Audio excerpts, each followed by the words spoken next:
When I came to work for Kitsumkalum, one of the first things that happened was I had a bunch of the matriarchs and some of the elders come into my office and ask me questions. Why is the kelp late? When are we going to get caribou back in the valley? How come I haven't been able to eat abalone in 20 years? What's going on with the Ulican runs? Why are the salmon coming in and are smaller? And I had to sit down and say to them, I don't know. And when that happens, they gave me the look. Now, the gentlemen in this room know the panic that comes over a man when he gets the look. So that basically started to generate the work plan that I had for the department. Fish and wildlife covers an awful lot of things. It covers not only freshwater, it covers terrestrial, and it covers the marine environment. I don't do this on my own. I have a very talented group of staff. This is a list of the people that I work with, and Tammy is sitting at the back of the room. She is the lady that put together this presentation. And I thank her very much for doing that. So, again, the topic is really big, but let's deal with Ulican. Ulican are traditionally fished by Tsimshian. They were fished by First Nations all across the Pacific coast of North America. And for the most part, those fish have disappeared. We have runs that are viable in the Skeena River and in the Nass, but other than that, they're no longer around. But the runs are a little bit inconsistent. And so the first thing I did was I had the advantage, the great advantage of traditional knowledge. That traditional knowledge informed me of what those runs looked like. They informed me of what the caribou were doing in the valley.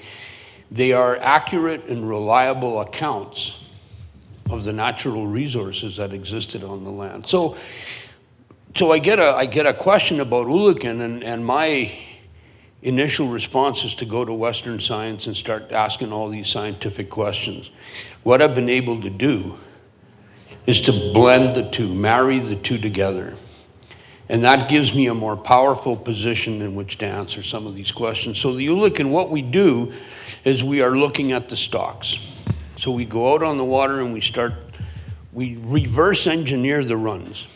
What you see here are two of my staff on a jet boat in the middle of the Skeena River, and they put a plankton net in the water, and we drop it down to about 4 to 5 meters, and it takes us 5 minutes to pull a plankton net that's 333 microns in size. And we collect whatever's coming down the river. I then take that sample and I give it to other staff who then go to the university and use microscopes to find out how many eggs and how many larvae are in that sample. Now, you might wonder, well, what does that have to do with anything? Well, I'll tell you what it has to do. For example, it starts to give me an idea of what that population is doing and what's happening with those fish. My staff called me up and they said, hey, you know what? We're not getting any eggs and larvae. We got very few samples this year. So I took everything that they had already sampled and I went through it again to verify, and sure enough, they had done a very good job. And so the question started arising, well, why are we getting so few animals? That question led to starting to look at some of the other work that we do, and we work with Kitsulas. We combine our work, and I spoke to them, and they gave me some of the data, and we found out that the sex ratio, instead of being close to 1-to-1, was more like, 15% females. That's a serious concern. If you look at what happens with salmon in 2017, the same thing happened with Chinook. 25 or 26% of the run was female. That is the bottleneck. And the question that comes to mind is, why are those sex ratios so skewed? And it could be a whole bunch of things. It could be a whole host of things. But one of them is very definitely the changes in the ocean, the changes in the climate, the changes in the food composition in the ocean. We have studies from fisheries and oceans. We don't have that capability. We're starting to work on it. But we don't have the capability of going way out into the ocean and doing plankton tows. But what we're noticing, or what the scientists at DFO are telling us, is that the food is changing. The copepod composition, copepod are little tiny critters that, they're kind of like sand fleas, I guess. In temperate waters, they're large and they're full of oil. And what we're seeing due to warming waters is that food is changing.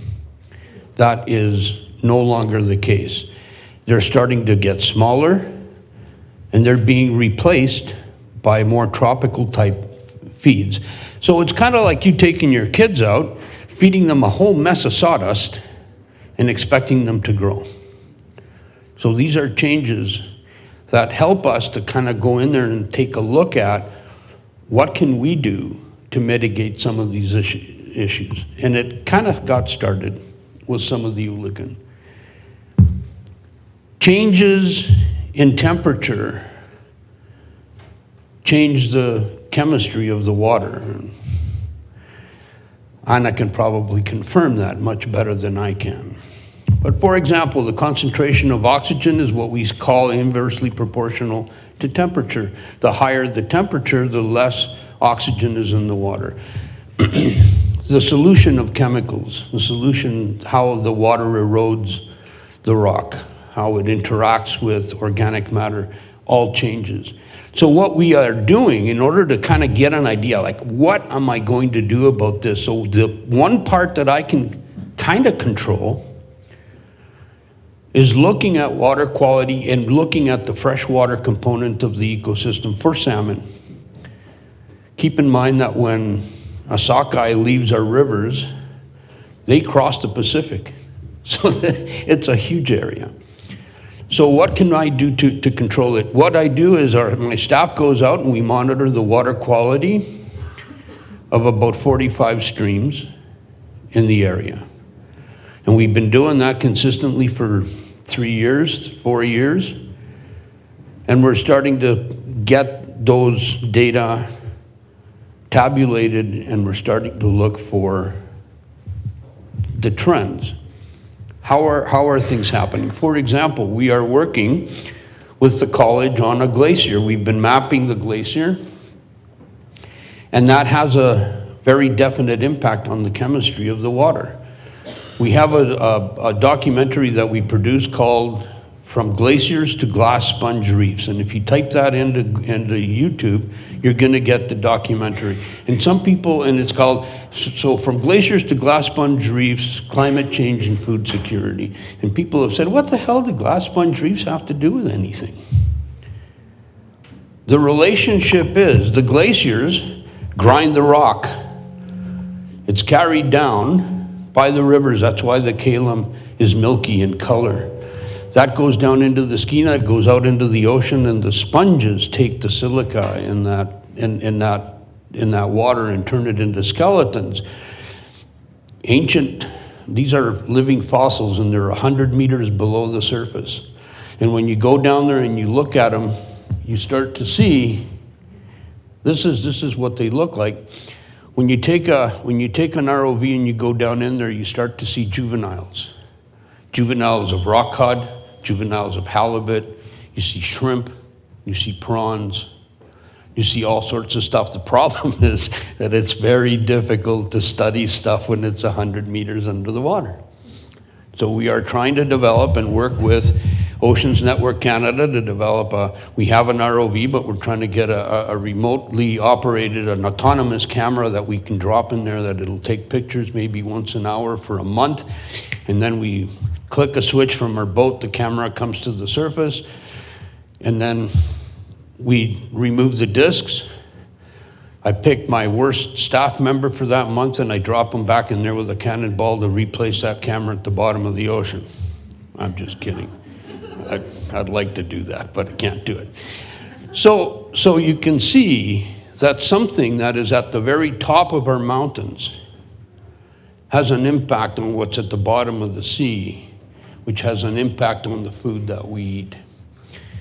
And it's not easy to do. It's really tough to do.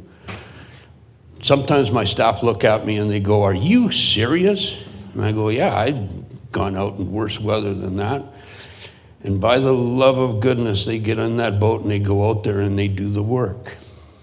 That's why we're kind of successful at what we're doing. Kelp. We're mapping kelp. First Nations here like seaweed, and you're probably going out and sometimes it's good, sometimes it's not so good. It's inconsistent. I was talking to an elder from Metlakatla the other day and he looked at me and he said, "Everything happened a month ahead of time. What's going on?"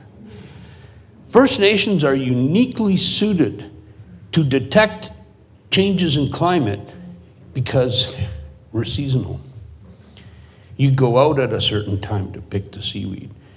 You go out at a certain time to harvest the ulican. There's a time when you go hunting goats or when you go hunting moose.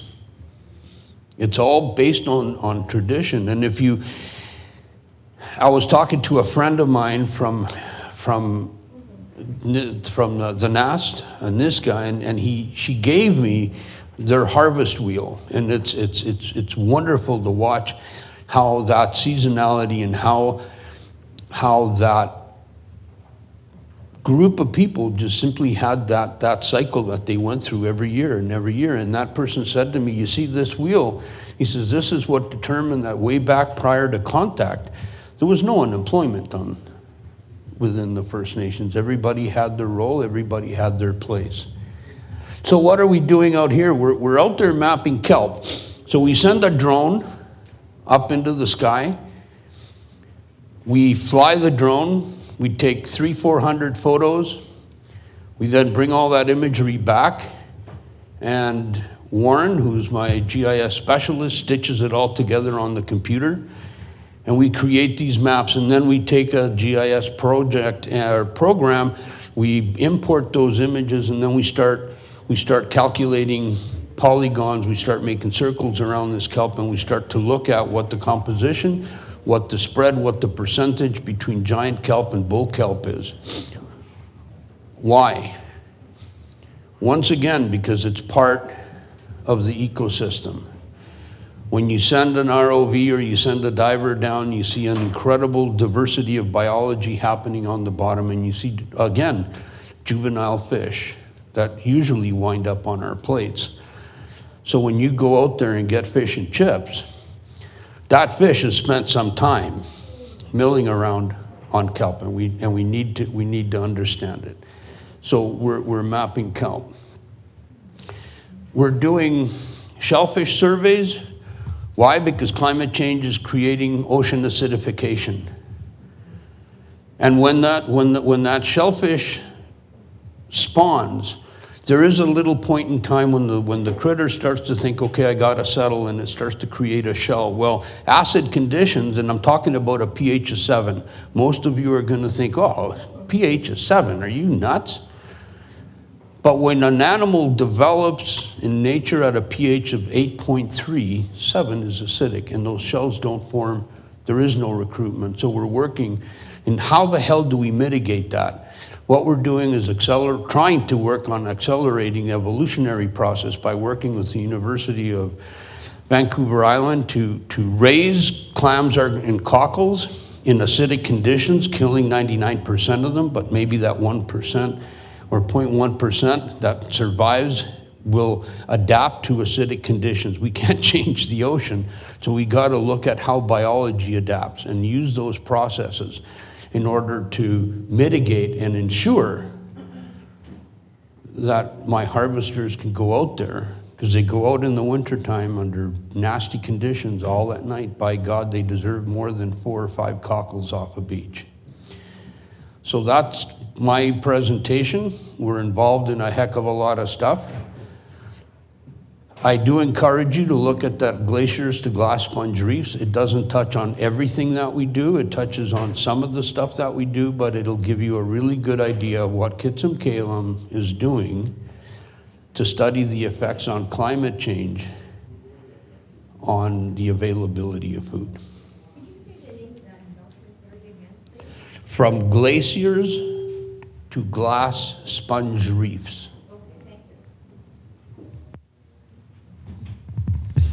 Okay, we have time for questions from Mark. We're going to give out 5 minutes of questions, and then we'll go into our final session. Please don't all at the same time. Yes. How do you address climate deniers when they question your policies and budgetary decisions? Because I'm a policymaker in Canada, and I face that constantly when I try to bring forward these initiatives. That there's, at least in our community, just a really huge component of climate deniers, climate change deniers. My initial instinct is to go like this.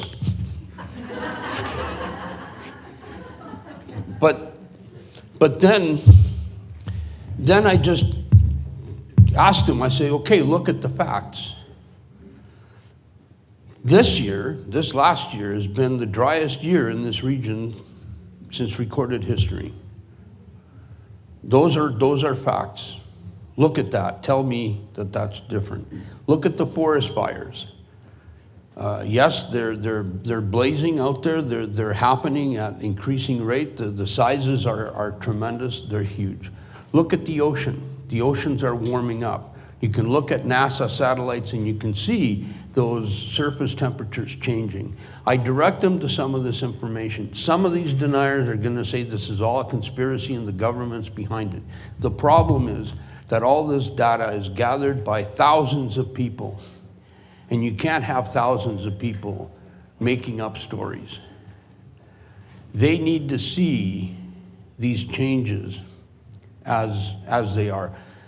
The one thing I tell them is that climate, we First Nations, we've been dealing with climate change for thousands of years. If we had been here 10 or 11,000 years ago, we'd be sitting here with 2 kilometers of ice sitting on top of us. So yes, climate changes. There's no doubting that. The thing is that climate change has happened over centuries. Now it's happening over decades. So yes, climate changes, but it's happening at an accelerated rate. And the problem is that fossil fuel companies and people that have investments in these industries are working very hard to keep those dollars coming in. It's a tough thing to do. I point them to the facts, the global facts. The fact that hundreds of scientists sign these declarations. The facts that you can see changes happening here. The rivers, there's not enough water in the rivers, and if these people fish, then they know darn well that the rivers are low. It's a tough thing to do, but point them to, like I do, that's the way I tackle it. I point them towards the global facts and ask them, is it possible to have hundreds of thousands of people around the world all lying at the same time? And just on the drought, just to raise awareness of that, because people, at least in my community, don't seem to be as aware as they need to be. That stat that it's the worst in recorded history, is that available that we can share? Is that where can we find You could probably get it at what is it called, Environment Canada, and so they have different regions and what's going on in different regions, and so you'll be able to find it there. And if not, you can get a hold of me at Kitsumkalum, and I will try to get that stat for you.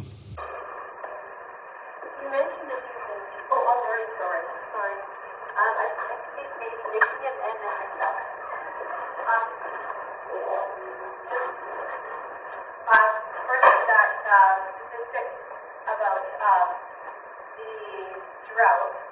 I know they're implementing the Skeena River study, the regional district, in November. Water levels were lower, the lowest on recorded history in the Skeena. In November.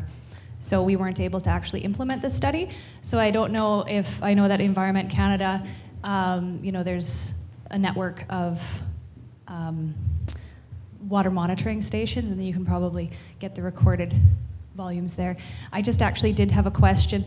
Can you comment maybe on how Kitsumkalum community members respond to decreased fish stocks, the salmon harvest for food fisheries? Oh, they don't respond very well. They don't. I mean, honest to goodness, when ladies like you come into my office and say, am I going to get any fish this year? It's a really tough thing. And in 2017, Kitsumkalum stood on the banks of the Skeena River and went toe-to-toe with a lot of racist comments and people coming in to punch the shit out of us because they blamed us for that. How they don't like it, but they realize that there's a need to conserve. It's part of the law.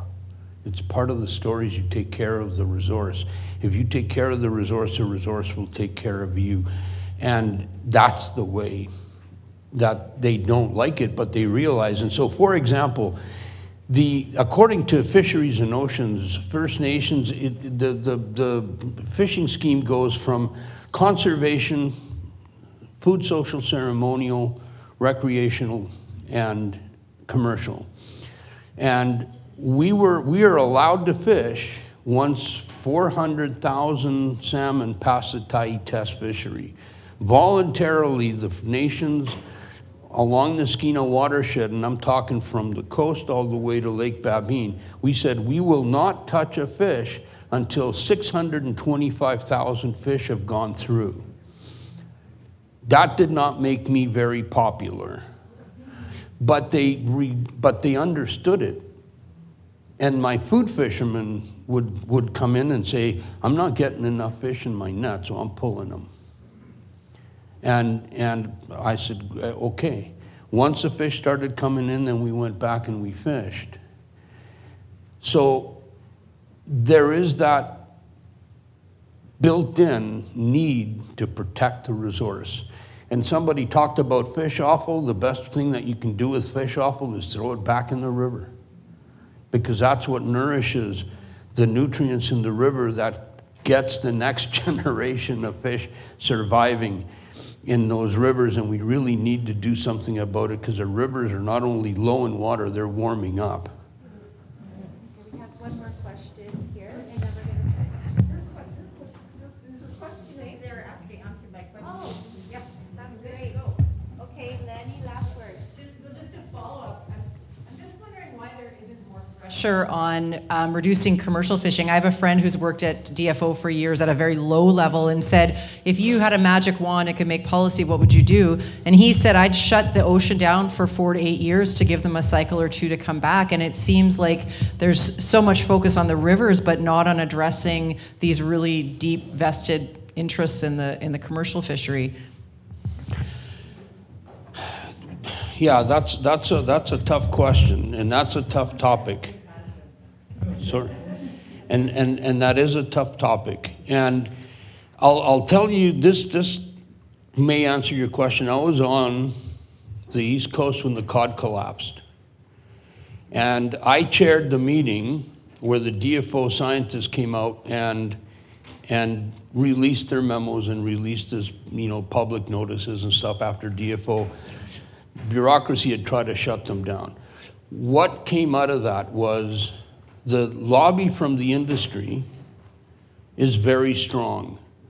And so they fished those fish very hard. And Captain Highliner, like what you see in the grocery stores, and please, I'm not picking on you guys, but this is the way that it goes. Captain Highliner has a block of fillets that's this big. That requires a fish that's that big. If you get it like this, you don't get the money. This is where the money is. And so there was a lot of these fleets were going out there and fishing, and then Buddy would call his friend on the, 20 nautical miles away, and he'd say, hey, I'm into the money. He'd take all his stuff, throw it overboard, and go over there to get the fish that was going to pay him the money. That's what they call high grading. That has to stop. That's got to be seriously controlled. Commercial fishing has a place in the system. It provides jobs, it provides employment. I have 5 commercial fishermen in the nation, and it provides employment, and it provides an income, and it provides sustainable sustenance for the families. Counting fish in the ocean is really difficult to do. It's got a lot of assumptions and a lot of mathematics, and we do the best that we can. I would agree that we need to start curtailing that sort of stuff. I would go one step further, and I would start banning certain methods of fishing. I would stop using bottom draggers. Bottom draggers destroy the bottom of the ocean, and I've been arguing this since the beginning of the internet when it was just an Etch-a-Sketch thing, and I would get into these fights with industry over the computer, and then all of a sudden they'd say, well, you'd have no proof. All of a sudden I started getting unmarked manila envelopes that came from the States, from Canada, from Israel, from Scotland, from Ireland, from the UK, with the studies that were carried out by those governments and saying, please don't say where you got this, because we're going to get in trouble. Why? Because the commercial lobby is very powerful. Politicians on the East Coast love to go out there and talk about the next fish plant that we're going to produce. It's the same thing here. And you are affecting the lives of many, many people. When the minister came out and said, tomorrow we don't fish cod, you could have heard a pin drop on them in the Maritimes. Communities like Lewisburg were on suicide watch. I'd call you to see how you were doing. You'd call her. She'd call over there. He'd call me, and then we'd all go to the firefighter, to the fire station, because they were the only ones with a job, and we'd have coffee and donuts and talk, and create these support groups. It was devastating. We're looking at the same sort of a deal here. Something else that needs to happen is you've got Chinese fleets out there dropping drift nets in what is known as the Commons international waters. These nets are 20 miles long. They're very hard to detect, and yet we do very little. But policing a 200-mile limit is absolutely huge. It's daunting. When you sit on a vessel and you look out, and all you can see is maybe 10 kilometers down on a good day, you start to realize the massive amount of resources that it takes to police. There has to be a political change. Very complicated issue.